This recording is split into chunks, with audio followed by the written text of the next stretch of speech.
está ouvindo Entre Fórmulas, chegando aqui com mais um episódio aqui para falar do EPRIX de Berlim, que foi caos, teve vários acontecimentos aqui, teremos alguns debates. E assim, antes de chamar os meus convidados, se você está curioso para saber como é que foi o teste de novatos da Fórmula E, nós tivemos dois, não foi somente um, que aqui é trabalha e trabalha. Nós tivemos o episódio 28, falando uma prévia dos testes de novatos, e aí tem o episódio 29, que foi em parceria com a Renata Correia, do canal da Renata Correia, que a Renata Correia tem o canal com o nome dela, para quem não sabe. E a gente fez uma live no canal dela, e essa live veio em formato de áudio para o Entre Fórmulas editadinho para vocês, teve a participação da Bia do Paddock da F2, onde a gente fala tudo sobre o que aconteceu durante o teste da Fórmula E. A gente não vai estar falando sobre isso nesse episódio. Esse episódio é sobre o EPRIX de Berlim, que tem muita coisa. E eu vou chamar aqui para participar, acho que é a primeira vez dela, que a gente já participou de lives no canal da Renata. Porém, quem acompanha Entre Fórmulas sabe que eu e a Cibs mencionamos muito ela durante vários episódios. E finalmente trouxemos a Clara, a maior fã viva do André Lotterer, para participar aqui. Bem-vinda, Clara. Bem-vinda, é um prazer estar aqui. Ouço todos os Entre Fórmulas, então realmente é um prazer estar aqui. E realmente eu vou falar do Lotterer fazendo uma corrida de recuperação incrível no sábado, sobre ele quase não pontuando no domingo. Inclusive, eu fiz a pauta e não contei para eles, né? A pauta que eu falei para eles que eu vou jogando na cara deles, eles vão ter que falar aqui. E o Lotterer, ele está na minha pauta como um cara que eu vou elogiar, porque vou elogiar André Lotterer, entendeu? Então, ouçam para esse momento incrível de elogiar André Lotterer. Mas, vamos chamar aqui o próximo convidado, que, assim, conhecido como o Senhor Modo de Ataque, que todo mundo fala que é o Senhor Modo de Ataque, eu só conhecia como o Senhor Modo de Ataque, mas tem o nome, o Senhor Modo de Ataque, é o Eduardo. Seja muito bem-vindo, acho que é a primeira vez, não é a primeira vez, não lembro agora se é a primeira vez que a gente tem um convidado homem Entre Fórmulas, mas se for, seja bem-vindo como meu homem, se não, é mais um homem dos quase nenhum que participarão até agora, porque tem episódio vindo aí muito interessante, não posso falar nada agora, que são meu advogado já mandou mensagem aqui falando não se atreva, mas seja muito bem-vindo, Eduardo. Obrigado, Sônia, obrigado, Clara, por me dar esse espacinho aqui. Acho muito legal o fato de você ter me mencionado que eu sou um dos primeiros homens aqui. É muito legal que seja assim mesmo. Chega de automobilismo só com homem, a gente está cansado de ouvir todos os outros podcasts, vídeos, lives, só com barba feia, cara fechada, gente falando de sempre. Acho que essa coisa legal do nosso mundinho aqui da Fórmula E é que tem vocês e muitas outras mulheres, a Renata, enfim, um monte de gente aí que tá do lado feminino da coisa, que no automobilismo no geral é minoria, mas felizmente para a gente é maioria aqui e está ajudando a crescer o público como um todo. Eu vejo que todos os nossos amigos homens aqui da FETT sempre elogiam e, enfim, eu tá ganhando esse espacinho aqui para conversar com vocês e representando essa turma também, é muito legal. Uma coisa que é muito legal de perceber, né? A gente sabe que o automobilismo, né, principalmente questão da Fórmula 1 e tal, quando você pega a transmissão, geralmente é muitos homens, até a questão da Fórmula E é curioso, porque também são geralmente homens comentando e narrando, e pessoas com extremamente qualidade, né? A gente tá tendo o presidente do Grande Prêmio, Jefferson, narrando, ele é incrível, ele é sensacional. Mas é muito louco quando a gente sai do mainstream, assim, quando a gente sai dos portais especializados de automobilismo, que são grandes, e de imprensa, pelo menos na Fórmula E, eu percebo que basicamente o produtor independente de conteúdo da Fórmula E, eu acho que 99% das pouquíssimas pessoas que têm um conteúdo focado mais em Fórmula E, ou que dá um espaço legal para a Fórmula E, a gente pode dizer que 99% são mulheres. Eu acho muito louco como não tem nenhuma mulher comentando, ou nenhuma mulher participando, sendo que o cerne dessa comunidade da Fórmula E, diferente da Fórmula 1, que é muito mais masculina, apesar de hoje estar cheia de mulher, Mas a própria Fórmula E, o nascimento dela aqui, em questão de público, acho que a primeira, uma das primeiras independentes, ou a primeira, com certeza, foi a Renata. E a gente tem o boletim do Paddock, a Débora, que dava espaço, aí teve a Cíntia, né, que agora também escreve para alguns sites fora do Brasil também. Então é muito louco, porque todo esse lado independente de todos esses anos que a gente, os quase 10 anos de Fórmula E, sempre foi muito guiado por mulheres. E quando você chega no mainstream, você não tem mulher falando da Fórmula E. Mas vamos agora parar de papo furado e entrar na Fórmula E, porque tem muita coisa para falar desse final de semana. Eu vou começar já falando de Nil, tá? Porque chegamos num sábado e tivemos a Nil surpreendendo todo mundo, com os dois carros avançando nos duelos, os dois carros tendo bom desempenho na classificação. Claro que na corrida já foi outra história, a gente já chega lá. Mas assim, a Nil, sempre falo isso, a Nil tá nessa curva de crescimento desde 2020.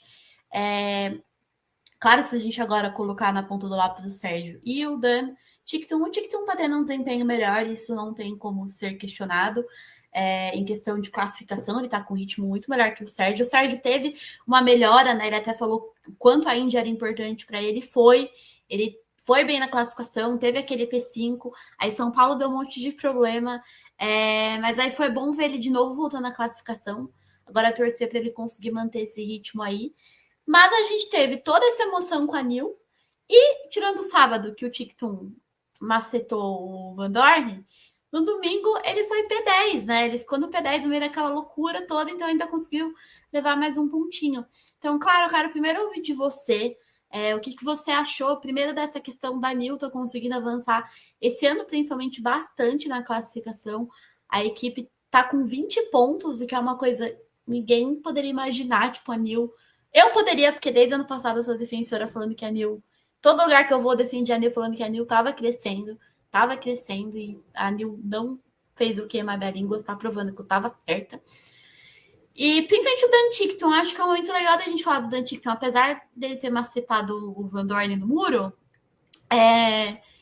ele tá, né, com um crescimento, até foi muito legal o Driver's Room, o Roland elogiou ele, o Cassidy também elogiou ele no Driver's Room, a pilotagem dele. E até a certa maturidade. Como é que ele brigou com o Jake Dennis? O Jake Dennis brigou com ele brigou com o Jake Dennis no Instagram, mas ele tinha pedido desculpa pro Jake Dennis, um erro que ele fez, o que é impensável, era impensável anos atrás em termos de Dan Ticktum, que não se desculpava com ninguém, né? Então, como é que você enxerga esse crescimento da Nil, esse desempenho do Dan Ticktum e, né, o caminho que a Nil tá trilhando na temporada até o momento? Eu acho que, por mais que Midor fala muito isso, eu acho que o Oliver Turner sair do time foi uma boa jogada para Nil. Assim, eu acho que se ele fosse para a parte técnica, até que ajudaria, tipo assim, ele não precisava realmente sair, mas ele sair como piloto, eu vejo que a Nil saiu de uma zona de conforto, de certa forma. Que o Oliver Turner tá lá há muito tempo. E ela teve que se reinventar para... Porque, querendo ou não, mesmo que o Dan Ticktum foi para a Fórmula E sabendo que a Nil não era a melhor das melhores das equipes, querendo ou não, era um piloto exigente, assim como todo piloto é. Ninguém quer dirigir um carro fraco. E eu acho que esse ímpeto de dois pilotos jovens que querem realmente ganhar, que, tipo assim, estão querendo ganhar. Por exemplo, o caso do Serginho, que ele já disse que para ele o futuro dele na Fórmula E é até onde ele puder correr, entendeu? Eu acho que ter esses pilotos com esse ímpeto tão forte assim fez a equipe melhorar. Óbvio que eles sempre quiseram ser melhores, mas eu acho que muda o ambiente um pouco quem está dirigindo o carro, que são duas pilotos que a gente sabe que tem ainda muito caminho para trilhar no automobilismo. E a evolução dela eu vejo como muito positiva, porque a gente veio com a Nil, tirando você, todo mundo desacreditava muito da Nil. E não era por acaso, né? Eles realmente tinham, assim, eles eram golfinhos, sabe? Um dia eles faziam uma performance boa e a performance boa deles era, tipo assim, P13, P10, sabe? Quando eles não estavam no fundo do grid. E especialmente com o Dan, porque principalmente eu acho que o Serginho ia ficar na frente dele. Eles estão empatados, mas se você for pegar na ponta do lápis, tipo, como cada um ganha esses pontos, o Serginho foi muito mais porque ele, em duas corridas, conseguiu pontuar por alguém abandonou, etc., do que o Dan, que realmente qualifica lá na frente, ele mantém a posição. Por exemplo, na corrida 1, ele manteve muito bem a posição dele. Tipo, o erro dele, ele só não pontuou porque ele quis pensar o Stoffel na parede, sabe? Mas, tirando isso, ele ia terminar com um resultado, tipo assim, P8, P7, a com P6. Então, eu acho que essa curva de evolução é muito boa e eu acho que incentiva mesmo a própria Nia, sabe? Como montadora. Que eles sempre falam, toda vez que a Nia fala sobre o futuro dela, ela sempre joga o plano lá pra frente. Ela sempre fala, 2025, 2026, nós vamos estar lá brigando pela vitória. Eu acho que com esses resultados mais imediatos, querendo ou não, eles vão ficar mais propensos a entregar um resultado ainda melhor. Porque, vamos ser sincero, o carro não é bom. Tipo, não é só porque o Dante está fazendo boas classificações e conseguindo segurar o carro na frente, é muito mais pelo estilo de pilotagem dele do que necessariamente pelo carro que ele tem. Porque o Dan Tickton, querendo ou não, ele tá fazendo algo muito impressionante, assim. Que a gente vê outros pilotos que classificam lá na frente com um carro bom e que eles não conseguem sustentar. Por mais que o Mortara sofra muito disso, mas por má sorte do que pela pilotagem dele, a gente vê que o Dan Tickton realmente não sobe, sabe? Ele tava brigando com o Porsche, ele tava brigando com o DS Paint, ele tava brigando com todo mundo. Ele não tava tipo assim, esse carro é mais rápido, vou deixar passar, não vou ficar roda por roda. Não, ele vai roda por roda. Então, acho que isso para mim está sendo muito bom. 2 pilotos são agressivos, 2 pilotos que atacam, por mais que o Serginho não esteja tendo a melhor das temporadas dele. Ter esses 2 pilotos que têm esse estilo de pilotagem mais agressivo e vão para cima está sendo incrível para a evolução deles. E contando com a sorte também, né? Porque não vamos mentir, esse quali também foi bastante sorte pro lado deles. Mas muito mérito. Sim, eu acho que a gente sempre tem que levar isso em conta, né? Às vezes as pessoas falam, o carro, sei lá, teve 5 abandonos. Tudo bem, mas vamos lembrar quantas vezes na Fórmula 1 teve 5, 6, 7 abandonos, mesmo assim a Nil não conseguiu pontuar. Porque eu acho muito errado também, às vezes o pessoal tira muito os méritos do Sérgio Sete Câmara. Tipo, saiu 6 carros, isso que ele pontuou. Gente, ele pontuava com a Dragon, ele conseguia fazer essas coisas, então, tipo assim, eu acho muito errado quando as pessoas jogam esse argumento. Porque, por exemplo, você tem pilotos em carros melhores que o deles que não pontuou, que não pontua quando sai 5, 6 carros da corrida. E apesar da Anil não ser um bom carro, ainda assim eles estão com um carro melhor do que no ano passado. E eles têm uma dupla de pilotos, o próprio chefe de equipe falou isso, que ter o Dan e o Sérgio na equipe é bom, tá sendo bom para eles por causa disso mesmo que você falou, eles puxam a equipe. O Sérgio é um cara que gosta muito de dados, então eles com certeza, assim, tipo, ele e o Dan Tickton, ele falou que ele tá muito agradecido pela forma em como o Dan e o Sérgio estão trabalhando em prol da equipe, né, nessa questão dos dados, nessa questão de evolução do carro. Então o mérito vai muito para eles também. E é bom ver esse desempenho, porque assim, as equipes precisam de investimento. A NIO é uma equipe chinesa e eles têm um investimento muito grande no lado do elétrico, principalmente lá na China. A NIO, ponto de recarga, carro elétrico, eles são líderes lá. A gente está vendo toda essa ascensão da China no mercado. Talvez seja um caminho aí, quem sabe, o próprio governo da China, alguma coisa daqui para frente no investimento, dinheiro na NIO, sabe? E pode ser uma possibilidade. Então, porque eu já vi gente falando, será que a NIO vai virar a equipe cliente? Eu não consigo imaginar a NIO virando a equipe de cliente de alguém justamente por ser uma marca e por estar tendo esse crescimento da China no mercado mundial. Então, eu vejo como uma possibilidade aí de, quem sabe, tendo uma evolução da equipe, a equipe começando a brigar, né? Vá mais para frente, mas já está indo, né? Como você bem falou, antes o máximo que a gente esperava do Manil era um P10, assim. E agora a gente até fala, dependendo de como for, dá pra pegar um P7, dá pra pegar um P6, e pegaram esse ano, né? Então, tá sendo muito legal. E pra você, Eduardo, como é que você tá enxergando toda essa movimentação da NIO até agora?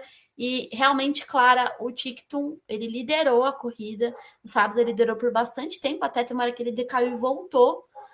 Então ele briga bastante, eu gosto bastante desse lado dele, que ele é meio sem filtro e briga aí com todo mundo. E como você até falou antes da gente gravar, acho que ele decidiu colocar o Stoffel no muro, porque o Stoffel não ia socar a cara dele. Se fosse outros, talvez ele teria tomado um tapão na fuça.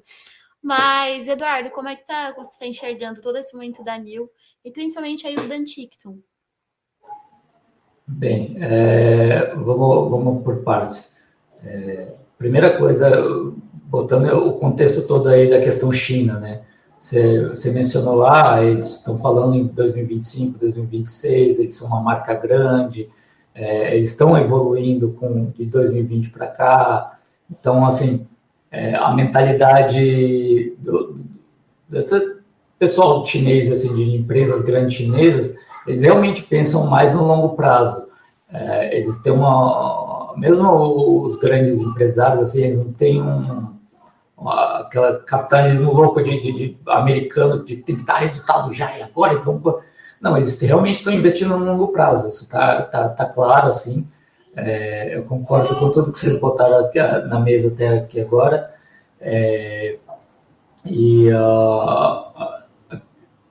Inclusive a questão de não ser cliente, eu não tiro nem uma palavra da tua fala, que realmente não tem a menor condição. Eles vão continuar, vão seguir sendo a montadora. Agora, o perfil dos pilotos é uma coisa que tá pegando agora, né, que dá para ver nessa temporada. A gente falou que o Sérgio aproveitou mais os pontos de quebras de outros, de abandonos, e o Ticktum foi mais lá para frente e voltou. Tá claro que o Ticktum tem todo um histórico aí de, digamos, inadequado em outras categorias de base e tal, mas um famoso leve desequilíbrio emocional aí. Exato, mas ele tomou jeito, assim, né, minimamente, ele está sendo... Tá terapizado. Ele está se tratando, ele está se cuidando, tomando, sei lá se está tomando remedinho ou não, mas o fato é que ele está, do ano passado para cá, ele já deu uma aliviada boa, ele já está se portando melhor na pista, tá cuidando melhor do carro. Esse lance do Van Dorn na corrida foi um caso claro de que eu vou arriscar e dane-se, putz, aí na hora que deu errado, corta a câmera para ele, e não, veja bem, não foi isso que eu quis fazer, o Van Dorn xingando ele, mas são, assim, e o Sérgio, falta um pouco esse lado agressivo nele, falta essa, na corrida, falta esse ímpeto maior de ir para cima. Teve até uma situação, acho que foi na corrida 2, que eu mencionei no Twitter durante a transmissão. Eles estavam, sei lá, em 12º, 13º, 13º, 14º, e aí em alguns minutos o Sérgio perdeu uma posição e recuperou, e ele pulou 4 posições para frente, assim, né? Eles estavam juntos, andando juntos, com o mesmo carro, com a mesma coisa. Então, o Serginho está contando um pouco mais com a sorte para ganhar pontos e por isso está empatado com ele? Sim. Tem condições de chegar lá? Eu tenho certeza que tem. Só que ele precisa dar esse gás agora. Está no meio do campeonato, está empatado, tá com a faca e o queijo na mão para fazer isso. Depende mais dele agora. A equipe está dando o recurso necessário. Vide Ticktum, que pegou aí o P1 e segurou ali na frente da galera, na moral, botou o carro na primeira curva e manteve ali um bom tempo. Eu falei, caramba, o que está acontecendo? O Manil está segurando o pelotão no primeiro lugar. Então, e ele segurou bem, né? Ele não tem estabilidade, não tem o consumo de energia bom para segurar uma corrida inteira. Mas ele foi lá para trás, recuperou energia, voltou, conseguiu brigar por posições de novo. Então, beleza, ainda tem um certo caminho técnico a trilhar aí, mas eu acho que ele pode aprender um pouco com o Ticktum a ser um pouquinho mais firme na pista. Na corrida 1, eu lembro que ele se perdeu por batidas também, teve encontro com alguém logo no início, e depois com o Rast, e aí deu tudo errado. O René Rast, para mim, meu Deus, um erro. Foi nem erro, para mim o Rast foi criminoso, além da pontuação que ele tomou, a penalidade que ele tomou, tinha que pagar uma multa lá também do bolso dele, porque ele bateu no Sérgio, não tava disputando. Cara, você tá no fundo do pelotão, você vai disputar o quê? Sabe que você vai meter o carro no carro dele, sabe? Mas uma coisa que é legal pontuar, o Sérgio mesmo falou, a gente tá numa nova geração de carros, e cada um tem uma curva de aprendizagem, uma curva de adaptação. Nem todo mundo adaptou ainda com esse Gen 3 tão fácil. O próprio Sérgio admitiu aqui no Prix de São Paulo, falando comigo, outros jornalistas, que ele tá com dificuldade, sim, de lidar com o carro do Gen 3. Da mesma forma que o próprio Van Dorn já falou sobre isso também. O Lotterer também falou que estava com um pouco de dificuldade em questão de algumas coisas ainda, mas que eles já estão, tipo, cada vez, quanto mais você corre, a tendência é você ir aprendendo, então cada vez mais você vai evoluindo, né? E aí tem essa questão que eu acho que os pilotos que mudaram de equipe, não quem chegou agora tá aprendendo de acordo com que material que tem. Mas para quem trocou de equipe, trocou de ambiente e tá em equipes que não são tão fortes, é muita mudança para lidar ao mesmo tempo. Então, tem tudo isso, mas agora já tá no meio do campeonato, então agora é o momento que dá para ter esse crescimento aí. Vamos ver o que vai acontecer. Quero falar da Jaguar. A Jaguar, tá? Porque eu vou falar da Jaguar e depois já dá para emendar no Nickcast de Night Vision, mas primeiro focando na Jaguar. A Jaguar agora tá sendo a equipe badalada do momento, né? No começo todo mundo falava ainda da Porsche, que já vamos falar da Porsche também, mas a Jaguar, ela veio daquele pódio triplo em São Paulo, né? Com a dobradinha deles lá com o Mitch Evans em P1 e o Bird em P3, e aí tiveram o Cassidy em P2 em São Paulo. E aí a gente chega em Berlim com o Mitch Evans P1 e o Bird P2. É um resultado ótimo para a Jaguar, já subiu tanto o Evans quanto o Bird, tanto no campeonato de pilotos, quanto a Jaguar no campeonato de equipes. E é impressionante, assim, a resiliência e a força que a Jaguar tem desde sempre, né? Vamos ver se agora a peteca não cai na reta final do campeonato, como vem acontecendo nos últimos anos.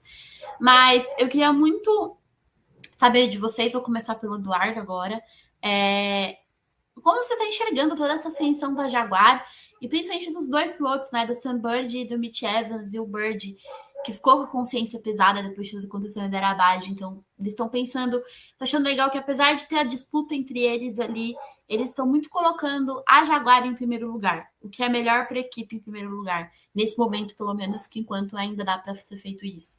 Então, como é que você enxerga essa ascensão da Jaguar nesse momento do campeonato agora, que é daqui para frente, porradaria? Fazendo uma comparação besta com o que eu chamo de a outra categoria, mas essa questão de mudança de geração de carro, tem muito disso. Uma equipe pega e acerta de primeira, aqui no caso da Fórmula E, do powertrain. Lá na outra é questão de aerodinâmica, mas aqui é mais só nessa parte do motor, dado que o carro é spec. Então, a Porsche foi essa equipe que acertou de cara. Assim, a minha visão até o momento. Foi quem começou e quem teve os pilotos que melhor se adaptaram já com o carro de começo.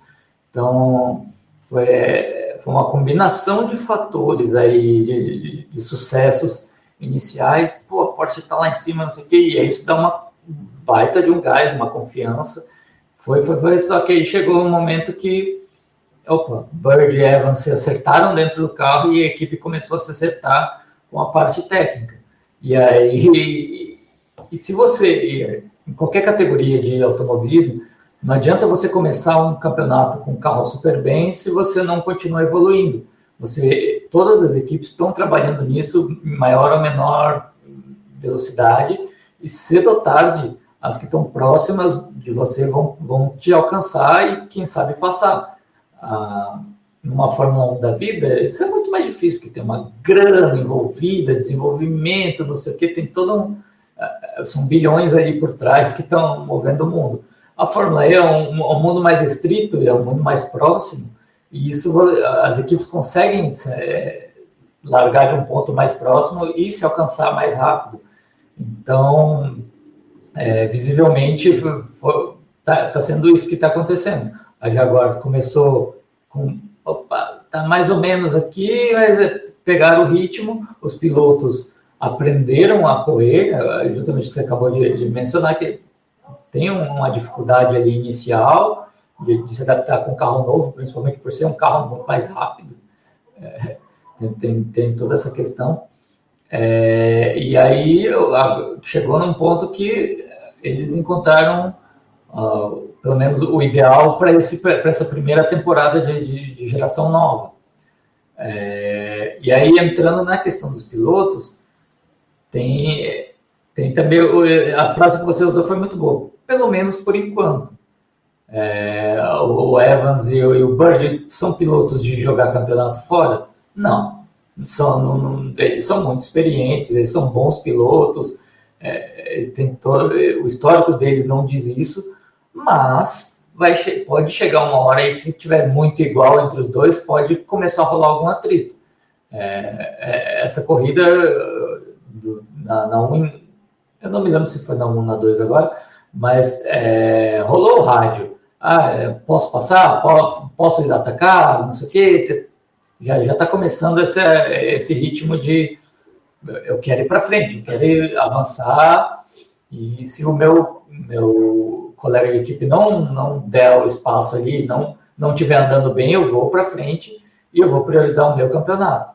Então, assim... ainda assim, eu ainda não acho isso um problema. Eu acho que, na verdade, essa questão de passar ainda está sendo cortês, porque na hora que se chegar um atrito, o cara vai passar, não vai pedir permissão para passar, né? Até por isso que eu acho que eles ainda estão pensando, priorizando a equipe. Claro que se disputar, uma hora vai chegar nos dois e eles vão ter que disputar entre si. E aí não vai ter uma equipe falar. A equipe vai ter que falar, olha, só não destrói os dois carros. De resto...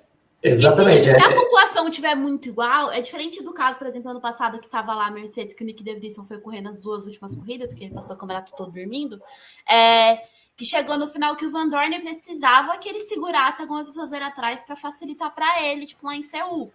E aí, tipo,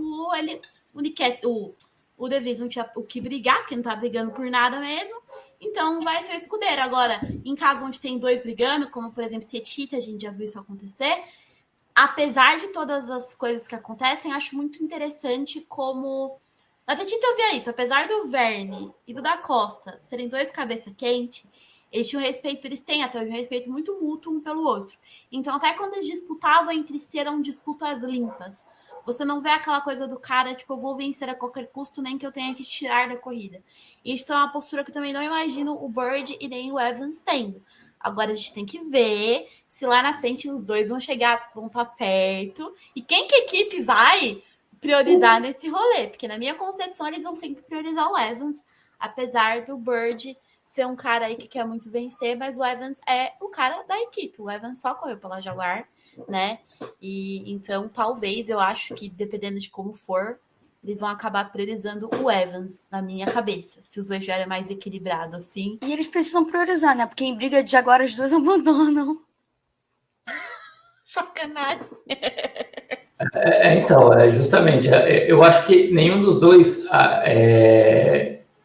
faria intencionalmente ou arriscaria demais, mas numa briga, numa disputa séria, um comete um erro, passa um metro a mais numa curva, pode causar um acidente que acaba tirando os dois ali por besteira, por erro, aquele famoso erro besta que a equipe não está esperando. Claro, e para você, como é que você tá vendo aí esse momento da Jaguar? Eu tô vendo com muita positividade, não sei se falaram certo, mas porque a gente chegou na temporada muito aquém da Jaguar. Tipo, a gente sabe que a Jaguar nunca vai ser uma equipe que realmente vai mal. Porém, o Buemi tava tendo muito problema com o teste justamente com o powertrain da Jaguar, dizendo assim, o powertrain da Jaguar não é confiável. Só que a gente chegou nas primeiras corridas e a gente viu uma atuação mais ou menos. Tipo assim, o Bird, ele foi muito bem. Ele, claramente, ele abandonou na primeira corrida. O Evans, ele não foi tão bem assim, mas, tipo assim, ele se recuperou depois, que ele, enfim, conseguiu corridas ótimas. Só que chegou aquela parte onde você via claramente que o Sam Bird estava lutando para se adaptar com o carro, e o Evans, que estava adaptado com o carro, estava sofrendo justamente pelo Bird não ter adaptado, porque as decisões de um estavam afetando muito o outro. Quando, tipo assim, a Jaguar, quando um piloto tá bem, os dois também. Só que agora, se um tá mal, os dois vão ficar muito mal. Assim, infelizmente, pra eles. A ligação emocional da Jaguar é bizarra, cara. Eles são muito emocionados. E quando eu vi de perto em São Paulo, é bizarro, eles são muito intensos. Tipo, a gente já vê pelo vídeo, mas você vê na sua frente. Cara, quando eles foram pro pódio, eu saí correndo da sala de imprensa pra ver como é que estavam as coisas no paddock. E tem que andar, hein, pra chegar no paddock, mas eu corri que nem uma louca naquele sol. Eu achei que eles iam derrubar o paddock todo abaixo, assim, a jogar. Tipo, se pilhando em cima dos carrinhos elétricos, um em cima do outro. Eles estavam tão eufóricos que eles não quiseram nem esperar, tipo, tinha uma filinha de carrinho elétrico para levar. Metade foi em cima, a outra metade saiu correndo e foi lá pela pista junto com o público até o pódio. Tipo, eles estavam tão eufóricos que eu não queria esperar, sabe, para eu chegar lá. Então é muito louco isso, que é uma equipe que é muito intenso, cara. O sofrimento é intenso, a alegria é intensa, é cativante, assim, né? À toa que tanta gente gosta tanto da Jaguar e fala, meu Deus, será que vai esse ano? Será que esse ano finalmente vai ou o Você carro vê vai que eles morrer? realmente se importam, tipo assim, muito, sabe? Que, tipo assim, aquilo é a vida deles.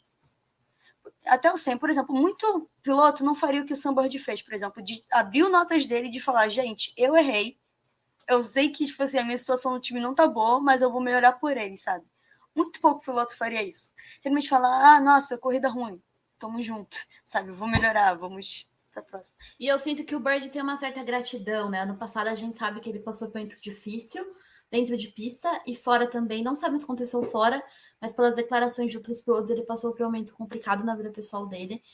E ele não estava entregando nada. E a Jaguar teria todo o direito de colocar outro piloto no lugar. Então, acho que ele também sentia muito essa gratidão pela equipe. Que a equipe estendeu a mão para ele quando ele precisava. E ele é muito coração, cara, o Sunbird. Aqui em São Paulo mesmo, a equipe tinha autorizado ele a atacar tanto o Cassidy quanto o Evans. Ele tinha 2% de energia a mais que os dois, teria total condição de passar os dois na corrida. Mas ele falou, eu decidi segurar, porque eu não quis estragar tudo para a equipe depois do que aconteceu antes. E você vê, cara, a sinceridade no olho do Sunbird, assim. Eu falando com ele, você vê o quão ele levou aquilo pro coração, sabe? O quanto aquilo... Eu acho que todo mundo que se sentiu afetado de alguma forma, o Mitch Evans da equipe, mas acho que ninguém se sentiu tão afetado quanto ele pelo erro dele, sabe? E ele é uma coisa que ele se pune até hoje, assim, pelo que aconteceu em Hyderabad. Mas tá sendo muito bacana de ver o negócio a Jaguar. E uma coisa que vocês dois falaram que é legal pontuar, eu falei com o Nick Cassidy, não sei quando vai ser esse episódio, mas eu participei de uma coletiva com o Nick Cassidy, e ele citou muito na questão do software e do trabalho que a Jaguar tá fazendo. Ele elogiou muito de como eles estão trabalhando firme. Tipo, ele basicamente todas as corridas têm novas atualizações. Então, tipo, eles estão trabalhando muito firme nessa parte. Ele falou que a Envision, por ser o powertrain da Jaguar, a Envision também faz o acerto dela, do lado dela, só que todas as partes da atualização tem que vir da equipe fabricante, né? E aí a Envision faz os ajustes que eles acharem necessários. Mas ele fala, é impressionante toda vez que a gente vai para o simulador, tem uma atualização nova, chega alguma coisa nova, tipo, eles trabalham 24 horas por dia, assim. Então, esse crescimento da Jaguar não é em vão. Tipo, a equipe tá muito focada. E eu acho que eles não querem cometer os erros das últimas temporadas, onde no momento que o Evans mais precisou do carro, o carro abriu o bico. Então, eu acho que eles têm essa preocupação também. Vocês querem fazer mais alguma observação em cima da Jaguar, seja o Evans, seja o Bird? Só umazinha. Que é muito bonito ver que o Sunbird genuinamente fica feliz pelo Evans. Tipo assim, muita gente tentou forçar aquela narrativa, nossa, que tem uma da Jaguar deve estar horrível. Não. Cara, toda vez que o Evans foi no pódio e o Bird não tava, ele fez questão de encontrar o Evans no pit, levantar ele, sabe? Pô, parabenizar ele em público. Então, eu acho que isso é muito legal até mesmo para esse ambiente da equipe, ver que mesmo acontecendo tudo que aconteceu tipo assim, naquele espaço de 3 corridas, que tudo que podia dar errado deu, é muito bonito ver que eles continuam com esse sentimento assim de unidade. Eu quero falar do cara, que pra mim é o cara da temporada até o momento. Ele está sendo o cara da temporada pra mim desde o começo do ano. Porque eu sou uma pessoa que adoro olhar a galera que... O famoso pessoal silencioso, né? Aquele cara que vai lá, pega os pontos dele, não anunciou que chegou, não anunciou onde veio, só vai lá e pega os pontos. O Van Dorn fez muito isso ano passado, era aquele cara que pontuava que ele ganhava uma corrida.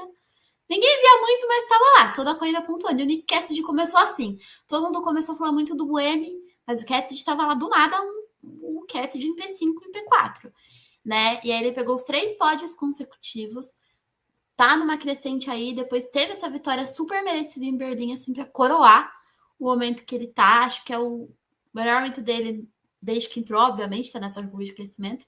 E ele é um cara que eu enxergo, sim, como por mais que ele fale, estamos no meio da temporada, tudo pode acontecer, porque a Fórmula E realmente, né? Tudo pode acontecer na Fórmula E, vai saber amanhã todo mundo começa a errar tudo e de repente a Nissan renasce das cinzas. Mas o Nick Cassidy, ele tá numa maturidade que eu venho comentando desde o ano passado, de ser um cara que lê corrida muito bem, sabe quando atacar, sabe quando explorar o modo ataque. E tá sendo incrível ver isso, assim, as decisões que ele tá tomando dentro de pista, sendo um piloto inteligente, não desperdiça a energia do carro à toa, e corajoso também. Porque ele falou, ninguém quer liderar, eu vou liderar. Ele falou assim, aí ele perguntou pra ele, mas você ficou um tempão na liderança, né, quebrando um pouco do que tá rolando nas últimas corridas. Ele falou, tava lá. Se alguém quisesse brigar comigo, que brigasse comigo, mas eu ia lá, eu quero ganhar, né, então, tipo assim, tá sendo muito legal de ver isso.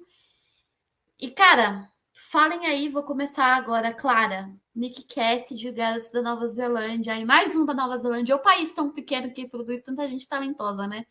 Mas, e aí, como é que você tá vendo toda essa evolução do Nick Cassidy, o maior amigo do Sasha Ferestrass? Só que não. Era isso que eu ia falar. Eu ainda não perdoei pelo crime de guerra que foi Cape Tal, tá? Eu não perdoei aquela última volta, mora comigo. Eu tenho pesadelos que eu não sonho, eu tenho pesadelos com aquilo, sabe? Que tinha tudo para ser um fim de semana perfeito, e não foi, porque ele estragou. E eu sou fã da Envision, tá? Eu posso falar. Eu lembro dele ano passado, sabe? Porque é algo que vem desde ano passado que eu menciono disso. Ele sempre foi muito quieto. Só que você via em alguns momentos que ele tinha uma leitura muito genial da equipe, sabe? E ele tinha, por exemplo, no México, ano passado, ele gritou com a equipe dizendo que a estratégia dele estava errada. Assim, no áudio, assim, puro e limpo, sem nenhum medo. Meu gato tá mesmo, desculpa, gente. Aí eu acho que é muito dele, tipo assim, de se adaptar bem às situações, sabe? Porque ele não tá lutando com outros novatos que se dão bem e uma galera que só tá um ano na categoria. Ele tá brigando com uma galera que tá 3, 4, 5, 6 anos na categoria, sabe? Ou gente que tá lá já começa como é que é o Jeff, e ele não tem medo, ele vai pra cima mesmo, ele lê.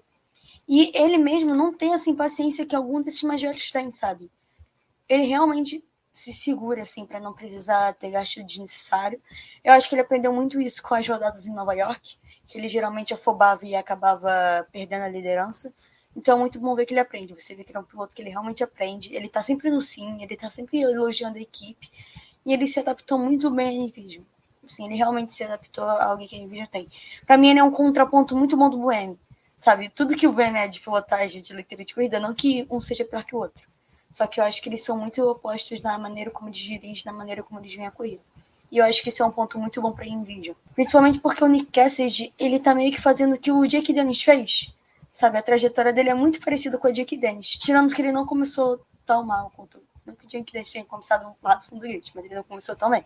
Ele foi engrenando depois. E o Cassidy, ele chegou, quando ele se adaptou, ele começou a correr. E eu acho isso um ponto muito positivo, porque a Envision é uma equipe que, por mais que ela tenha tido Sunbird e Robin Fries, desculpa, por muito tempo, eu acho que o jeito que o Cassidy age é muito benéfico para eles. Genuinamente, eu vejo a Envision com uma chance de título, sabe? E é bom para eles, né? Porque, querendo ou não, você precisa ter um piloto muito mais calmo que o Buemi para ter o Buemi no time, sabe? Você não vai botar o Buemi dirigindo do lado do Jev e do Lucas de Graça. Você precisa ter um piloto que ele é mais centrado e que vai ler a corrida com mais calma. E o Nick Cassidy... Todo Sebastião Buemi e Lucas de Graça precisa do seu Van Dorn. Exato. Tipo assim, ele brincou lá com como você acabou contando pra gente. Que ele falou lá, gente, interpretaram eu falando do Buemi de uma forma... Não tava falando mal do Buemi, eu tava brincando com o Buemi, pelo amor de Deus. E eu acho que é isso. Eu acho que ele balanceia o time muito bem, isso acaba trazendo frutos muito bons pra ele. E o fato dele opinar com propriedade. Tá certo. E a Envision merece muito, né? Eu sempre falo que ela é uma equipe muito injustiçada no Gen 2, né? Depois da T-Tita, ela foi a equipe que mais pontuou e não teve título, né? Então, tipo, é muito, muito louco isso. Mas pra você, Eduardo, Nick Cassidy, o garoto Nick Cassidy aí, o menino dos olhos da Envision. Eu sempre brinco que o Jake é o menino dos olhos da Andretti. Temos o Cassidy, é o menino dos olhos da Envision. Você gastou a comparação que eu ia fazer logo no início, que é justamente com o Van Dorn. A sensação de que ele vai ser o cara que come quieto, que vai ganhando os pontos pouco a pouco, ter uma vitória aqui, vai se mantendo com estabilidade, sempre regularidade, né, sempre nos pontos, sempre conseguindo alguma coisa para a equipe. E aí chega no fim, opa, estou disputando o título a valer aqui nas últimas corridas. A impressão que dá é que vai ser exatamente esse mesmo script aí para essa temporada que o Van Dorn teve na temporada passada. Se você... E assim, claro, né? Tudo vai depender desse powertrain Jaguar aí que por enquanto está em alta. Eu li em algum momento que o Verne comentou depois da corrida, eu não tinha condição de alcançar ele, de acompanhar, e por isso não ultrapassou, não foi para frente. Então, isso faz muita diferença. Para disputar título, isso vai ser decisivo. Mas, por enquanto, se eu tivesse que fazer uma aposta maluca para campeão no fim do ano, ele com certeza estaria entre os 3 ali que eu ia selecionar.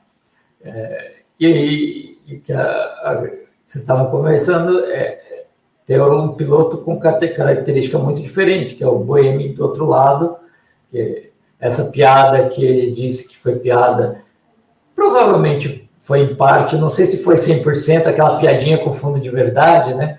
Que o pessoal sempre solta, mas é um cara completamente diferente, aquele velho rabugento da equipe, e talvez por isso o Cassidy seja o menino dos olhos, que ele é o mais centrado, mais calculado, por mais que o Buemi seja um cara extremamente experiente, ganhou, fez pole, participou da vitória da equipe dele lá no Endurance, na VEC, logo antes de Berlim, estava no gás para ganhar na Fórmula E. Então, assim, na Envision, com o powertrain certo que ela teve esse ano, eu acho que ela tem grande chance, sim. E se tiver que escolher um dos dois, obviamente o Cassidy.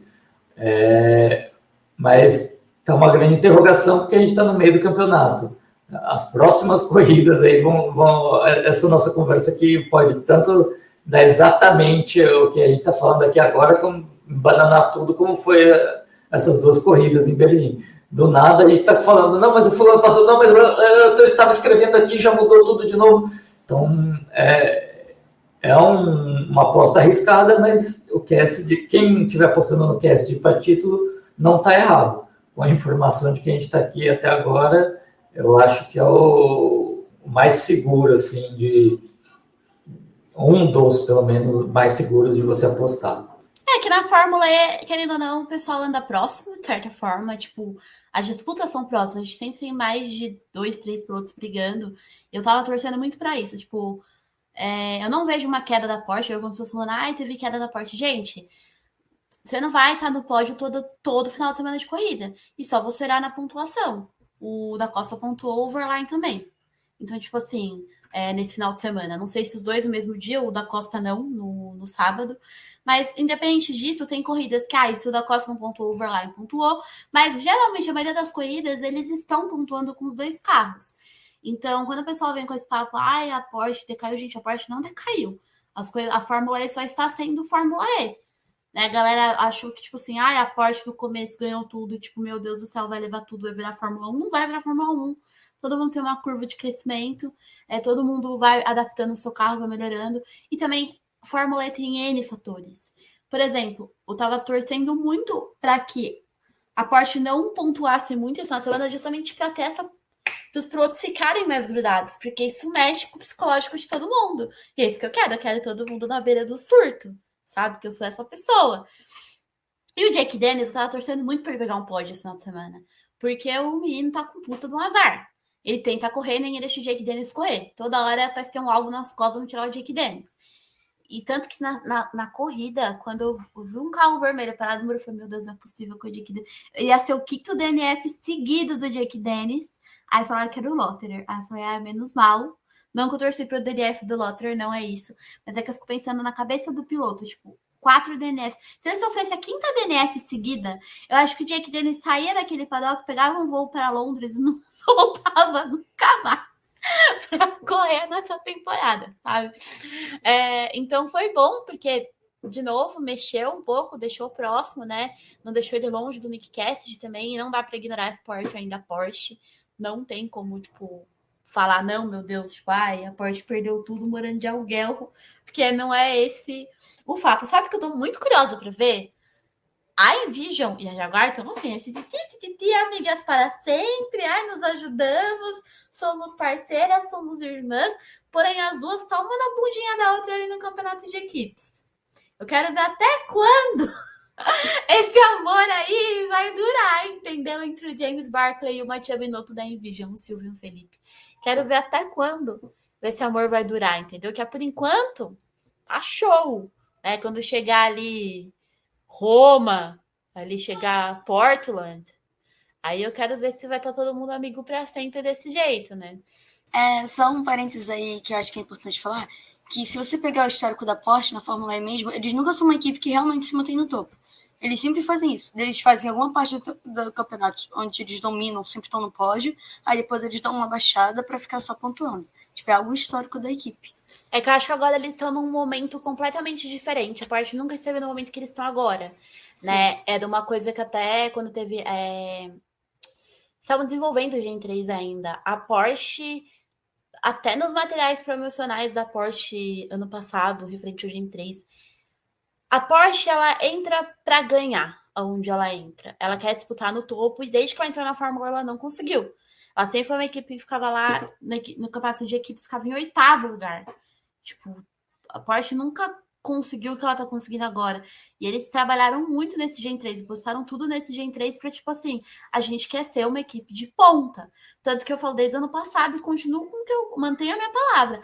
A Porsche e a Nissan são duas, é que a Nissan ainda não engrenou nessa temporada, mas a Nissan tem um powertrain bom, que precisa de uns ajustes, mas o projeto da Nissan não é para esse ano, o projeto da Nissan ano que vem. Eu acredito muito que McLaren e Nissan são equipes que vão vir mais forte a partir do próximo ano, né? Acho que a Porsche já veio com um socão na cara, a gente não pode descartar a Nissan, né? E a Nissan tá com essa coisa de que você tem a Porsche tem uma dupla experiente, a Andretti é uma dupla experiente, você tem na Nissan o Sasha que tá chegando agora, o Nato que por mais ter uma experiência, ele ficou uma temporada toda fora, e é o mesmo caso da McLaren. A McLaren é um Renault que é experiente, mas ficou uma temporada inteira fora, e tá chegando a Jake Hughes agora.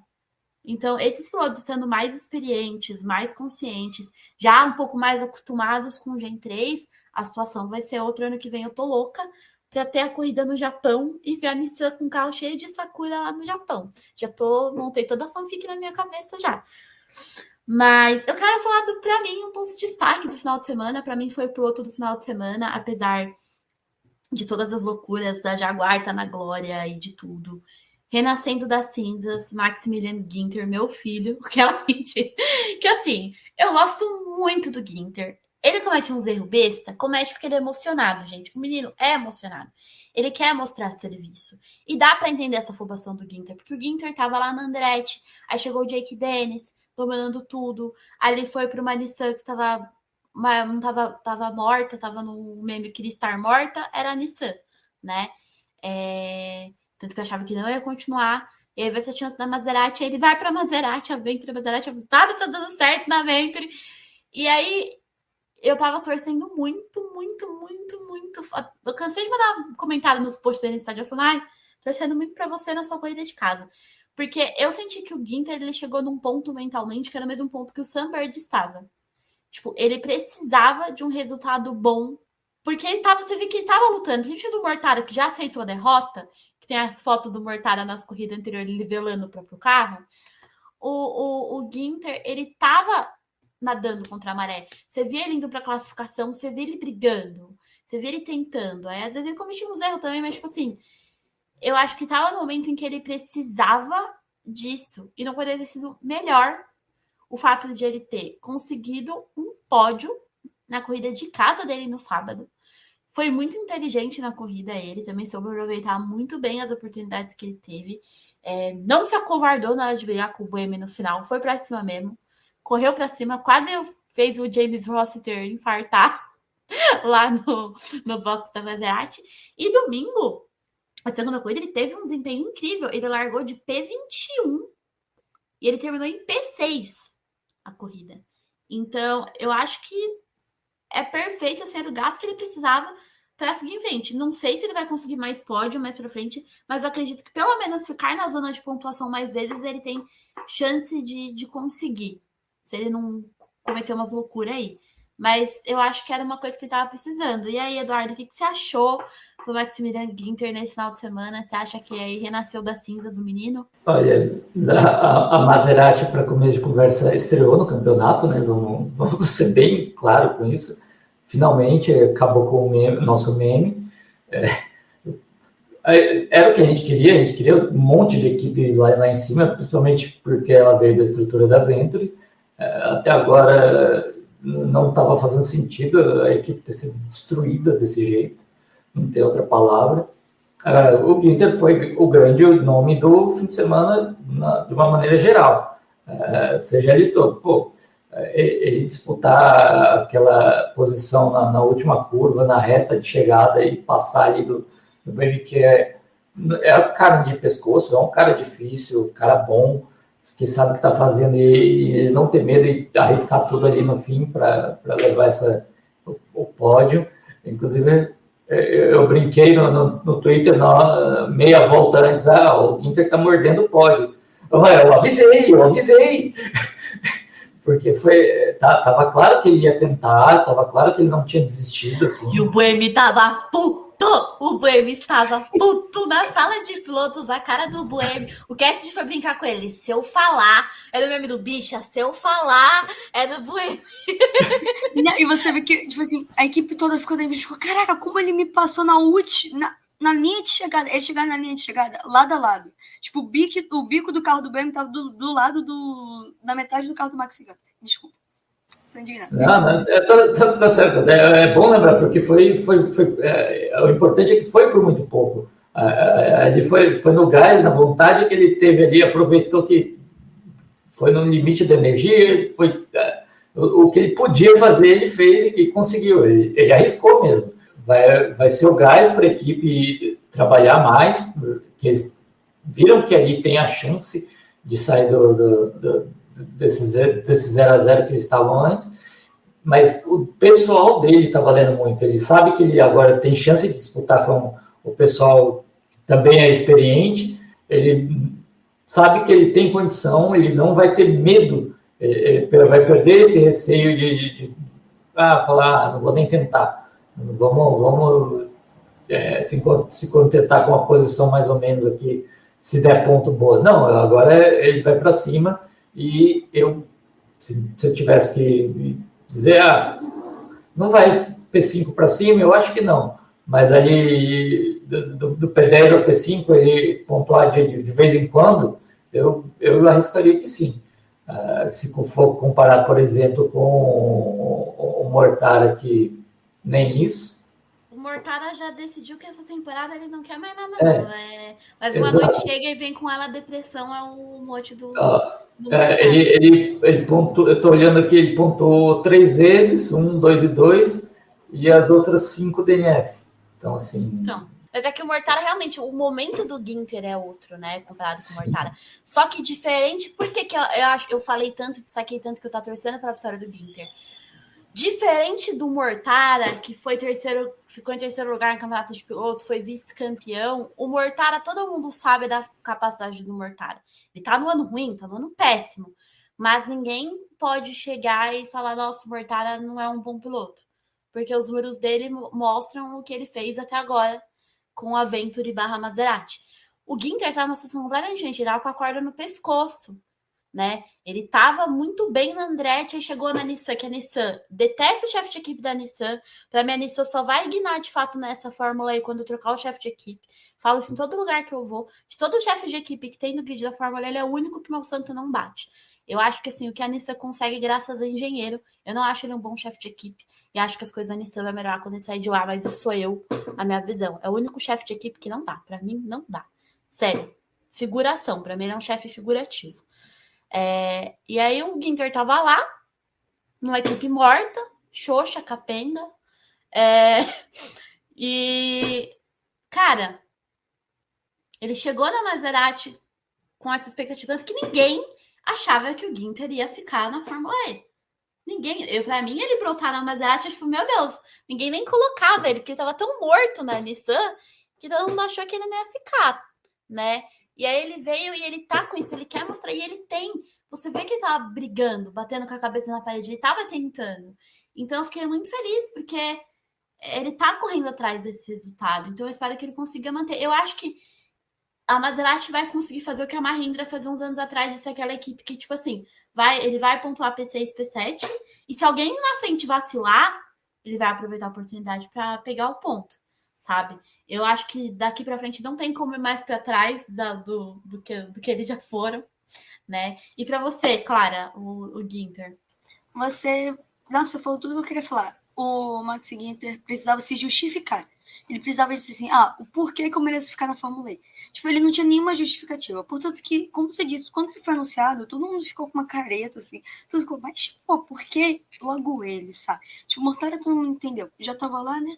Mas agora ele, toda uma pessoa que podia arriscar um Normanato, voltar, tipo, algo assim, mas ele não foi. E também eu acho que é muito o momento do mental também, assim.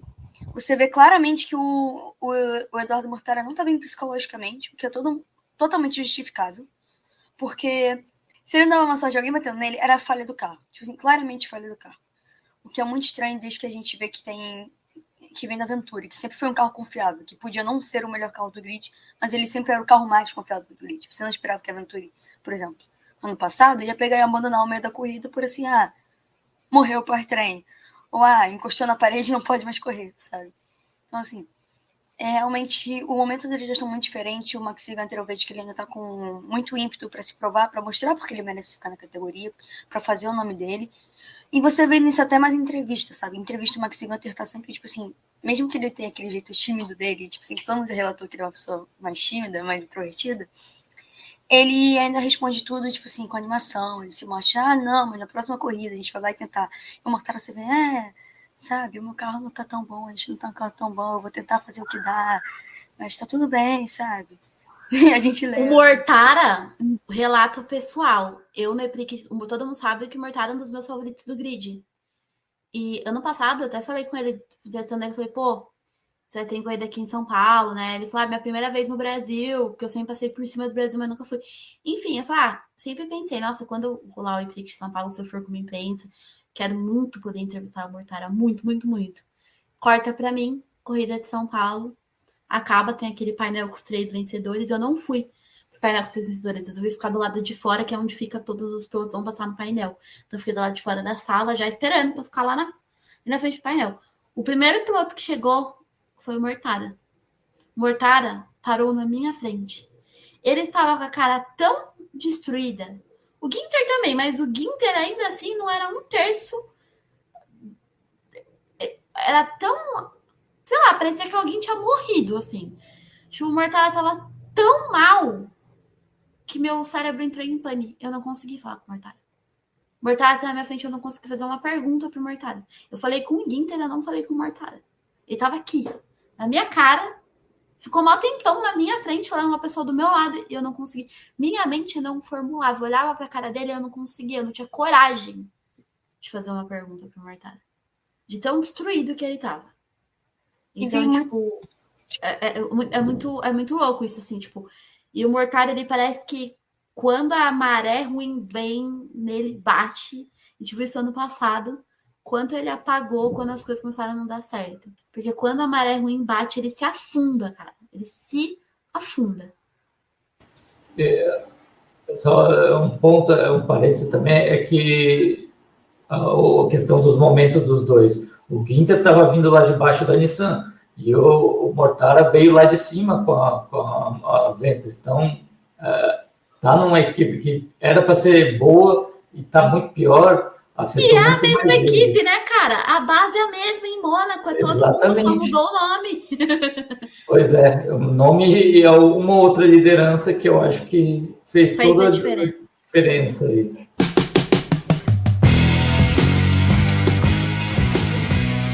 Eu quero falar agora da Abit, que também estreou no campeonato. Parabéns, Abit, seja muito bem-vinda. E eu falei pro Robin Friends, eu falei, quando vier os pontos da Abit, quem vai trazer os primeiros pontos da Abit vai ser você. Falei pra ele aqui em São Paulo. Eu falei, porque eu acredito no seu potencial. Aí ele, do jeitinho do Robin Fries de ser, falou, eu sei, eu também acredito muito no meu potencial. Pois bem, ele, na chuva, né, foram lá os dois, não foi um, foi os dois. Gente, que final de semana maluco, né? A Nil e a Abit do outro lado ali. Tivemos o Robin Fries e o Nico Miller avançando nos duelos e chegando até o final dos duelos, onde os dois se enfrentaram. O Robin Fries foi pole, e para mim a gente tem uma das fotos mais bonitas da temporada. A temporada nem acabou, e para mim é uma das fotos mais bonitas, que é o Robin Fries segurando o troféuzinho dele de pole, o Nico Miller abraçado com ele, dando um beijo na testa dele. Para mim essa foto é uma das mais bonitas da temporada. E é muito louco pensar que antigamente o Nico Miller detestava o Fries. Ele não suportava o Fries de tretas aí antigas em outros campeonatos.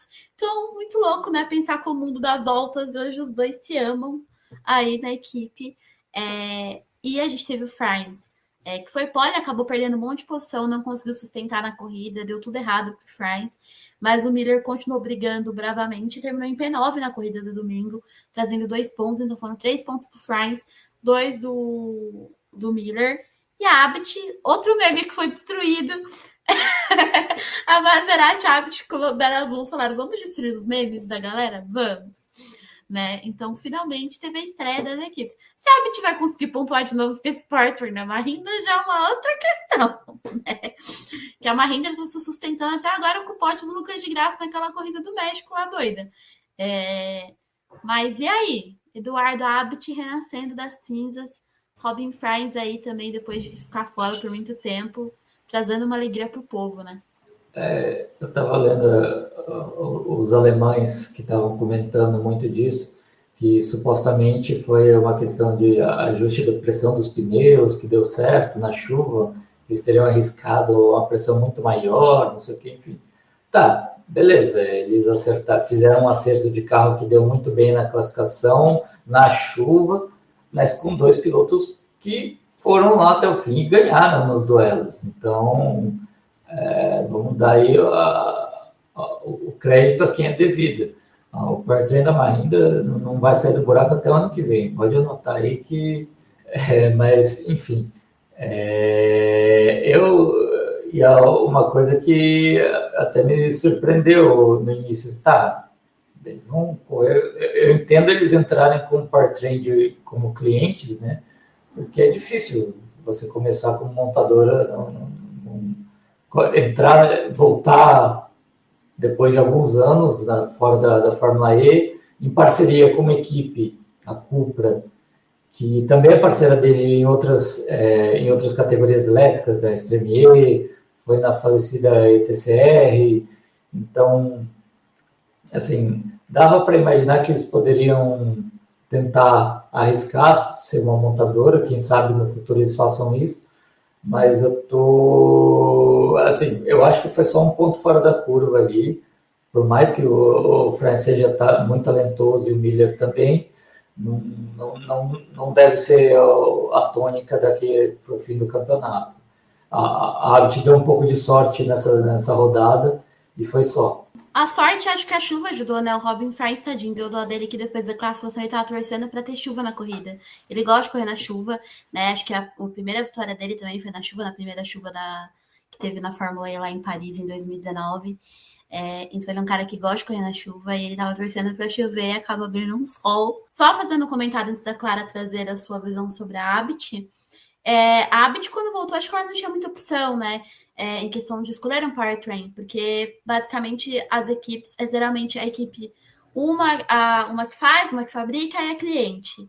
E aí você já tinha todo mundo com equipe cliente, basicamente ela só tinha a Mahindra e a Nil. E ela escolheu a Mahindra, porque a Mahindra teoricamente era melhor até o ano passado. Enfim, a Mahindra tá nessa loucura aí.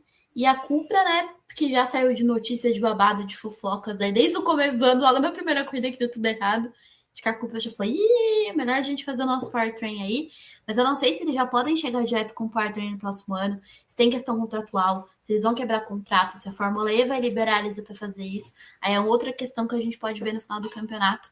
Mas aí, Clara, a Abit estreou no campeonato, finalmente. É que se chovesse e o Robin Fraser ganhasse, o Daniel Abbott não ia ter uma desculpa pra pular no carro depois no teste de jovem pilotos, entendeu? Tem que deixar ele, tadinho. Sabe? Mas eu acho que, nossa, foi incrível, porque o Robin Fraser gosta muito de chuva. Eu vou contar isso no meu Twitter, vou recontar aqui, porque gosto de ter essa informação, trazer aqui informações que não são tão necessárias, mas são legais. Que teve uma corrida dele na base, acho que foi na Fórmula BMW ou antes, não sei, não vou saber especificar a categoria, mas que ele ficou 11 segundos na frente de todo mundo, porque estava chovendo muito, ele não conseguia ver nada. E ele só continuou correndo assim, muito rápido, até que o engenheiro ligou e falou, cara, chamou no rádio e falou, mano, para, sabe, você já tá muito na frente, tá tudo bem. Então, tipo assim, ele gosta muito de chuva, como você disse, ganhou o primeiro Prix na chuva. E é muito do Robin isso. O Robin, ele sempre foi um piloto que ele ganha muito ponto. Assim, ele vai escalar 15 posições para tentar ganhar um ponto. Então, por ele, eu acho que, ainda mais depois da lesão na mão dele, que ele nem sabia se ele corria em São Paulo, que ele queria ser liberado para São Paulo. Não, ele queria ser liberado para a África do Sul. Aí o cara falou, não, você precisa descansar mais tempo, cara. Ele, mas eu quero correr. Cara, você não consegue virar um volante, mas eu corro com o cotovelo. Sim, tipo assim, ele ama correr, sabe? E ele sempre pontuou muito bem. Portanto que E o Robin, pra mim, ele é um dos melhores pilotos do automobilismo no geral. Sim. Tudo que ele entrou, esse cara ganhou. E a Fórmula dele só não ganhou a 7ª temporada porque chegou em Berlim, deu tudo errado, eles não pontuaram. Mas, cara, o Robin Fraser é bizarro. Concordo total, porque ele se adapta muito rápido. Assim, portanto que, tipo assim, ele... Cara, é impossível um piloto, assim, com todo respeito, se recuperar de uma lesão e se adaptar de novo a um carro que tem um volante muito pesado em uma corrida que foi São Paulo, que não foi nem rodada dupla, foi uma corrida única. Tudo que ele tinha pra ele era um simulador, sabe? Tipo, de resto. Então, é bizarro que ele conseguiu botar uma pole na chuva ainda, que a gente sabe que dificulta ainda mais a pilotagem. O Nico Miller, eu gosto muito do Nico Miller, sabe? Eu sempre tô comentando as coisas no Twitter. Só que a gente sabe que ele, na Fórmula E, ele não é um piloto tão bom. Tipo, não que ele seja ruim. Mas pro padrão da Fórmula E, que necessita de um piloto mais presente, assim, ele é bem apagado, ele é bem... Ele só voltou pra Fórmula E, que é dívida de jogo, dívida do casamento. Porque ele casou recentemente, precisa pagar o casamento. Ele falou, vou voltar lá pra pagar. Eu sempre brinco que ele voltou só pra pagar o casamento dele. A festa, que foi cara. Inclusive que o Robin era padrinho, se não me engano, hein? Esse mudinho da... Eles não se desgrudam, né? Os caras entram de férias e os caras continuam juntos, falando, você já fica o tempo inteiro junto, desgruda, sabe? Mas... Isso que você falou do Robin Fraser adaptar rápido, realmente. E o volante da Fórmula E é muito pesado. Eu lembro dos pilotos falando no começo da temporada, que alguns até ficaram com a mão inchada, com bolha. E eu nunca ia ter uma noção real para poder segurar na mão. Eu pedi São Paulo, segurei o volante da Nissan na mão, o protótipo. E se segurando, ele normal, só o volante. É pesado pra caramba. Imagina no carro, correndo a alta velocidade, tendo que virar, tendo que disputar a posição. Inferno, assim. Então, realmente, ainda mais ele tava com a mão lesionada, cara. Impressionante, assim. Então, vamos... Mas eu acho que, assim, a Abbott não dá pra esperar muita coisa. Vamos passar rapidinho um momento pra falar do Lotterer. E aí a gente já vai se encaminhando aqui pro final, porque eu quero falar do Lotterer. Eu quero passar rapidinho pelo crescimento da Penske, assim, super rápido mesmo, assim, 2 minutos. Que tá tendo a Penske tá comendo quieta, e já faz tempo que eu tô falando isso. Por mais que o Van Dorn esteja apagado, não vá brigar por campeonato. Lá no começo, quando o Verne não tava pontuando, ele tava sendo o cara que pegava. Ele tá sendo que o Lotterer tá sendo o Andretti, o Van Dorn. Ele pode não pegar o pódio, mas ele tá sempre no P7 e no P8. E isso é bom pra equipe. Porque até no Andretti, no caso do Jake Dennis, que sofreu 4 DNF seguidas, o Lotterer trouxe ponto para Andretti, enquanto o Jake não estava trazendo. É 2 pontos? Não interessa. É 2 pontos que lá na classificação de equipes faz diferença, né? Então, acho que o Lotterer e o Van Dorn, o Van Dorn acho que a galera bate mais porque ele é o atual campeão, todo mundo espera um pouco mais. Porém, dentro da realidade das equipes, assim, acho que dá pra até falar para a Andretti e da Penske juntas aqui agora. A Andretti é uma situação completamente diferente da Penske, mas a Penske tá também nessa curva de crescimento. O Verne foi pro pódio esse final de semana. O Verne é o cara que já foi pro pódio em outros momentos. E não dá pra descartar, assim, o Verne, porque o Verne é perigoso. A gente tá no meio do campeonato, mas, assim, não acredito que ele vá pegar por título por enquanto. Mas eu nunca duvido de Verne, que quando ele resolve correr, que às vezes ele não tá afim, mas quando ele resolve correr, é que nem o da Costa, sabe? Um pé no saco passar desse cara, sabe? Enche o saco, chega a ser irritante, né? Então, vamos falar um pouquinho do Lotterer, rapidamente. Eu só quero falar muito rápido do Lotterer, porque eu acho que na segunda corrida ele não foi tão bom também. Peraí, eu não lembro se foi na primeira ou na segunda, gente. Fica muito confuso, sabe? Rodada dupla. Mas assim, em uma das corridas, ele e o Jev, eles se bateram, eles foram pro fundo do grid. Quando eu digo pro fundo do grid, tipo, vamos ignorar que teve abandonado. Eles estavam, tipo assim, P19 Foi na P2. segunda corrida. Segunda. Eles foram, tipo assim, vamos considerar que ninguém abandonou, foram para P18 e P19. E eles voltaram e pontuaram, tipo assim, com o carro realmente batendo, assim, sabe? Então, tipo assim, muito genial o Lotterer, ele pontuou. Eu tô até aqui, eu até abri. Ele só não pontuou em 3 corridas. Peraí, que eu abri, eu não sei se eu abri certo. Aquele pontuou.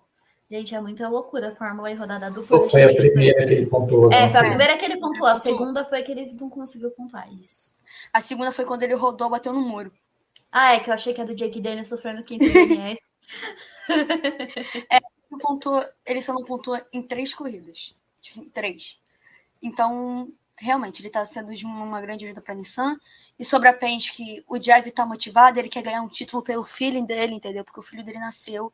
E agora ele quer ganhar um título pelo Léo Verne, que é o bebê mais fofo da categoria, ele e a filha do Roland. Então, porque o Jev é muito traiçoeiro, porque ele sempre faz a primeira... Quando ele não tá no destaque total ganhando tudo, ele sempre faz a parte do campeonato muito quieto. Aí chega de Nova York pra frente, ele vira o demônio na vida das pessoas, sabe? Ele enche o saco de todo mundo, ele sempre tá lá porrando, porque todo mundo...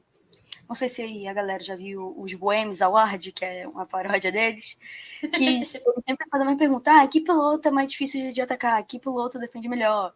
Melhor entrar, tipo, que defende melhor. E ele sempre fala, nossa, o Verne, porque o Verne é muito chato, sabe? Você vai tentar passar o Verne, ele te porra, entendeu? E aí você vai porrar ele de volta, ele vai lá e te porra de volta. Então, realmente é impressionante esse curva de movimento. E eu vejo que o Van Dorn também tá melhorando muito na temporada. Tipo assim, ele mesmo realmente tá evoluindo, que a gente pensava que ele tinha acabado, que era fraude, entendeu? Que ano passado foi fraude, que ele tinha sumido, tinha voltado a ser o Van Dorn que aparecia e sumia. Mas agora ele tá bem. E eu acho que é esse papel mesmo que ele quer e vai fazer na Penske até o final desse ano, que é quando ele puder, ele vai arriscar um P4, arriscar um P3. Quando ele não puder, ele vai ficar lá feliz disputando o P6, o P7. Eu vou deixar a opinião do Lotterer com a Clara, porque não tem muito mais o que dizer, é especialista no assunto, mas a questão da Penske é muito interessante, porque quando foi anunciado que a Dragon ia sair e a Penske ia juntar com a DS, sair Techeetah, enfim, aquela mudança toda das equipes, a gente ficou se perguntando, mas vai ser DS ou vai ser Penske? O que vai dar certo, né, nessa saída aí? E no começo ficou aquele, vai, não vai, os dois começaram mais ou menos, tanto o Van Dorn quanto o Verne, e aí de repente os dois engrenaram, ainda que não seja sempre no pódio, mas a regularidade dos dois e o talento indiscutível dos dois, a gente sabe que são excelentes, super experientes na Fórmula E, então assim, a equipe é se tomar cuidado aí. O Jev com certeza vem forte. Ele perdeu uma posição, aquela pro da Costa, por causa do espelhinho que ele não viu. Ele fez até piada. Eu não lembro que rodada que foi isso. Foi na... Hyderabad, eu acho. Não sei se foi Hyderabad ou Cidade do Cabo, mas uma das duas. Mas o da Costa simplesmente passou ele, porque ele não enxergou, ele sabia que ele estava atrás, mas não onde. Não, foi Cape Town, porque Hyderabad, o Verne ganhou, da Costa ficou em terceiro, e aí em Cape Town teve essa passada do da Costa que o Verne ficou em segundo. Então eles se abraçam lá, o Verne vai abraçar o da Costa, relembrando os velhos tempos de Techeetah, lágrima escorrendo aqui do meu olho. Exatamente, nossa, saudades, ainda bem que ficou o preto e dourado é da DS, que olha, carro lindo. Sem clubismo. E assim, eu acho que aí, a disputar com Jaguar e Envision, eu acho que é mais fácil a DS do que a Porsche disputar ali nos 3 primeiros lugares, e não por causa necessariamente da equipe, mas por causa dos pilotos. O Verlaine começou lá em cima, mas não está dando muito agora. Não sabe, a gente acredita que é por causa da Porsche? Talvez, mas em termos aí de qualidade, eu acho que o Vergne vem muito mais forte, e o Van Dorn vai ser o número 2, pelo menos esse ano, daqui para o fim da temporada. Vamos falar agora do finalzinho aqui, que eu não posso deixar de mencionar. McLaren e Nissan, que esse final de semana não foram para Berlim, né? Ficaram aí cada um em seu lugar, não foram bem. O powertrain da Nissan não casou aí com Berlim, não deu certo. Deu tudo errado para McLaren, tudo errado para Nissan. Entraram mudo, saíram calado. Ninguém viu Sasha Fenestraz, Norman Nato, Jake Hughes e René Rast nesse final de semana. Não, vimos só René Rast, que bolichou o Sérgio Sete Câmara no sábado, porque ele falou: não aceito o Manil andando melhor que a gente. E foi lá na grande disputa pelo P17 e bateu no meio do Sérgio Sete Câmara lá. E assim, sabemos que não está sendo uma super temporada de Nissan nem de McLaren. McLaren, assim, até né, mais constante que a Nissan. Nissan é realmente mais apagada. Mas ainda assim, você vê que os pilotos estão tentando. A Nissan teve momentos em que ela poderia ter conseguido mais pontos, mas teve a situação do Sam Bird bolichando o Sasha Fenestraz. Depois teve problema no carro, né? Chegou São Paulo, os 2 pilotos tiveram que abandonar a corrida. Então, todos esses fatores complicam muito a situação da Nissan. Porém, assim, a Nissan tem 2 pilotos. Apesar do Norman Nato ficar apagado, ele é o cara. O Sasha Fenestraz, ele tem aquela gana de que é um novato, ele quer tentar, ele vai ao limite. Então, o Sasha aparece mais justamente porque ele vai para os duelos, ele disputa mais, mas sempre acaba batendo o carro, alguém batendo nele. Quem está trazendo mais pontos para a Nissan durante todo esse tempo é o Nato. Porque ele já teve uma experiência a mais, ele já sabe a loucura que a Fórmula E é, ele sabe que não vale a pena, muitas vezes, você, em certos momentos, brigar por algumas coisas, porque pode ser que tudo dê errado, então é melhor, às vezes, você esperar do que você sair atacando que nem doido.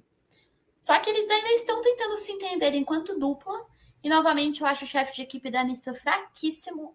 Então, para mim, todo o mérito da Nissan é dos pilotos e dos engenheiros da área de performance. Para mim, aquele chefe é figurativo. Mas eu não sei porquê, desde que essa temporada começou, não sei porquê, mas eu tenho a sensação de que Sasha Fenestraz, em algum momento desse ano ainda, vai pegar um pódio. Eu acredito que um P3, pelo menos, ele vai conseguir aí em alguma corrida aí chegando aí. Talvez Portland, talvez Jakarta, não sei. Mas eu acho que vai chegar esse momento aí do Fenestraz, porque ele é forte na classificação.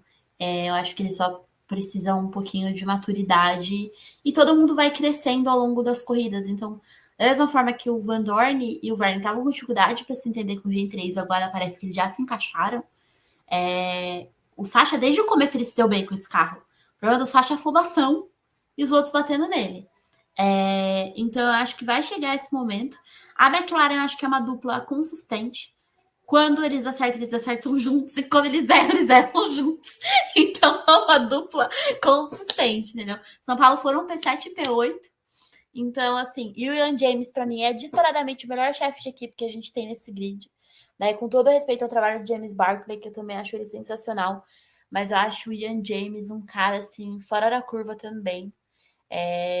Então, eu acho que Berlim não deu certo, mas eles vão conseguir pontuar. Não vai ser equipe para brigar por título, mas vai ser umas equipes aí para conseguir uns pontos aí a mais, com umas surpresas aí. A gente pode acabar vendo talvez um Jake Hughes ou um Sasha Fenestraz no pódio em algum momento, pode ser que aconteça.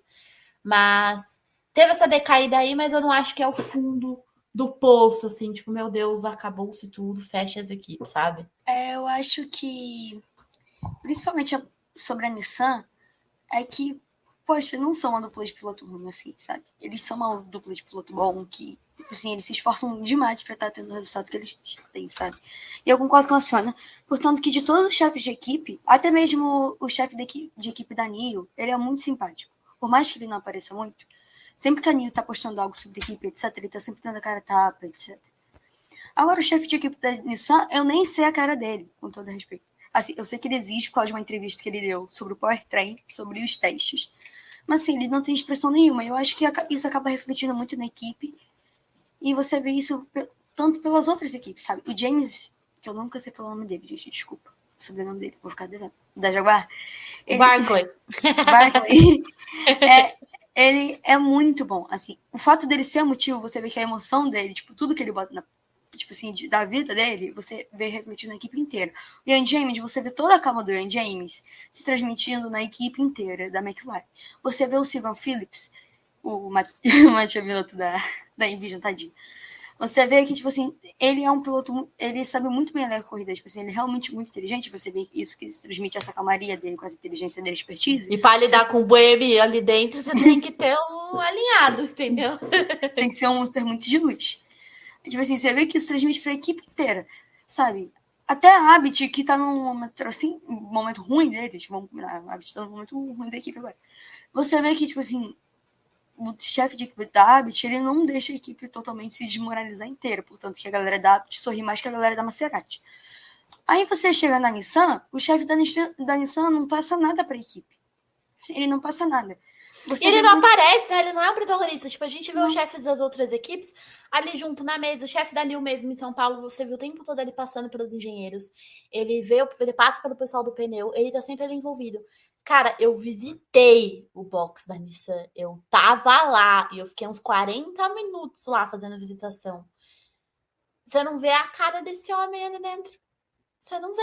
O James Rossiter, apesar da Maserati piloto baixo, mano, o James Rossiter, ele tá na alegria e tá na merda que a equipe junto ali, que ele tá ali, entendeu? Ele bota a cara dele a tapa. Ele vai lá e fala, todo final de corrida você vê ele fazendo vídeo, falou, deu tudo errado mesmo, a gente é uma porcaria mesmo, mas ele tá lá, entendeu? Falando, agora esse cara, ninguém sabe, ninguém viu, ninguém sabe quem é. Não tá funcionando para a equipe parece que ela, como a Sônia disse, parece que funciona só pelos engenheiros, e que ele não dá ordem nenhuma. E sabe o que dá mais raiva? É uma equipe extremamente carismática. Tipo assim, a gente tem o Nato e o Sasha, que eles têm uma sintonia maravilhosa juntos. E, cara, eu fiquei apaixonada pela moça, não sei o nome dela, mas ela cuida da comunicação da Nissan. Então, você vai falar com os pilotos, ela tá do lado. E ela se envolve, você brinca com eles, ela ri junto, ela participa. E não é só ela, a equipe tem essa energia lá em cima, que eu não sei como eles mantêm essa energia lá em cima com um chefe desse, sabe? Eduardo, e para você esse desempenho da McLaren, da Nissan, que a gente já ir fechando aqui? Os dois, né? Tudo tem a questão do powertrain ruim da Nissan.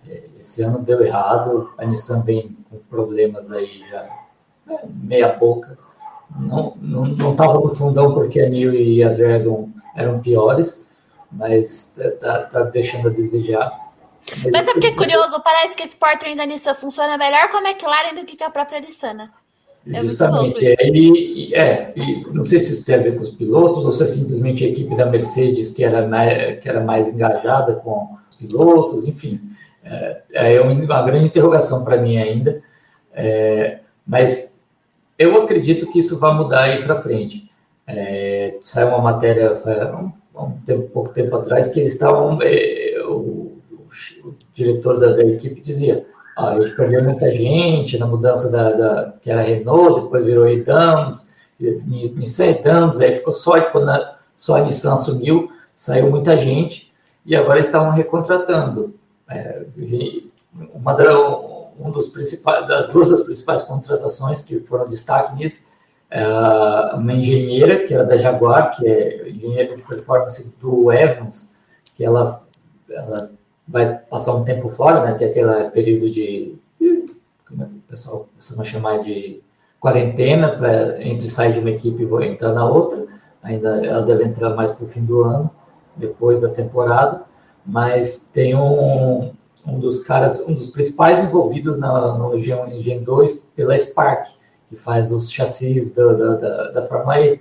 E também, no caso do projeto do Odyssey, da Extreme E, perdão, deixa eu só pegar a colinha aqui do nome dele, Théophile Guzin, um francês, e ele vai ser um dos responsáveis pelo desenvolvimento de curto prazo do carro, do powertrain. Então, talvez a gente veja alguma mudança ainda até o fim do ano, né, uma melhora aí.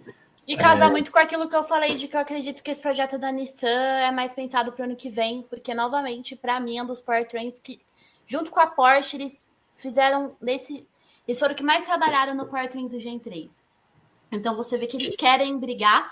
E essa renovação que eles estão passando agora é muito similar à que a Andretti passou no ano passado, né? Saiu a BMW, a Andretti teve que recontratar o Jake Dennis. Tá até no site da Entre Fórmulas, já falei aqui na Entre Fórmulas mais de uma vez, que eu fiz um puta de um texto que eu vi o Jake Dennis num podcast de quase 2 horas, e eu peguei as melhores partes que ele tava e trouxe, que ele falou dessa reconstrução da equipe. Ficou muita gente chegou lá, nunca nem tinha trabalhado com elétrico antes. Então, assim, eles passaram por tudo isso, e a Nissan está passando por tudo isso. É uma equipe que eu sempre bato na tecla, eu acredito muito nela para o ano que vem. E eu ainda acho que eles vão manter essa dupla de pilotos que eles são agora. Eles não vão se desfazer nem do Sasha, até porque o Sasha tem um contrato de 2 anos com a Nissan. Então ele provavelmente ano que vem vai estar com a Nissan de novo. Não sei do contrato do Nato, mas eu acredito que eles vão acabar mantendo o Nato também. E eu acredito muito no trabalho dessa equipe aí. Trazendo essa galera toda aí que você falou. A engenheira de performance do Mitch Evans é sensacional. Então, assim, pode ser um ponto de virada para a equipe no próximo ano, com certeza, né? Cristina Manhas Fernandes, para não deixar o Gente, a nome dela. Cristina é maravilhosa, ela socando a mesa. Quando essa mulher tá feliz ou tá triste. Meu, incrível essa mulher. Foi ela que quebrou o mouse, não foi? Ou não? Foi. Eu acho que foi. Foi em São Paulo também, agora não chegou a quebrar, mas ela deu tanta porrada na mesa que o teclado saltava assim, ó. Falei, eles devem ter que comprar um computador novo toda a cada Prix. Bom, acho que a gente passou pelos pontos aí principais. Vamos passar rapidinho assim pelo top 5 do campeonato de pilotos até o momento. A gente tem o Pascal Wehrlein com 100 pontos, o Nick Cassidy com 96, o Jan-Erik Vergne com 81 pontos, o Jake Dennis com 80 pontos e o Mitch Evans com 76 pontos na quinta colocação. Lá no campeonato de equipes, a gente tem a Porsche em primeiro lugar com 168 pontos, a Envision com 153, a Jaguar com 138, a Penske com 107 e a Andretti com 103 pontos. Mas é isso, pessoal. Muito obrigada por terem participado. A gente falou pra caramba, então. Mas é isso mesmo. Toda vez que a gente faz podcast, é isso aqui mesmo. A gente vai falando, aí eu que me viro na edição. A mágica da edição faz as coisas ficarem um pouco menores. Então, é muito bom para isso. Mas agradeço demais pela participação de vocês. Se preparem que chamarei os dois mais vezes aí, principalmente quando as coisas estiverem mais loucas aí na Fórmula E. Então, inicialmente, muito obrigada, Eduardo, pela sua participação. E obrigada aí que é um companheiro aí de elétrico que tá sempre lá no Twitter. Fala aí onde o pessoal pode te encontrar nas redes. Primeiro, agradecer ao espacinho aqui, foi bem legal.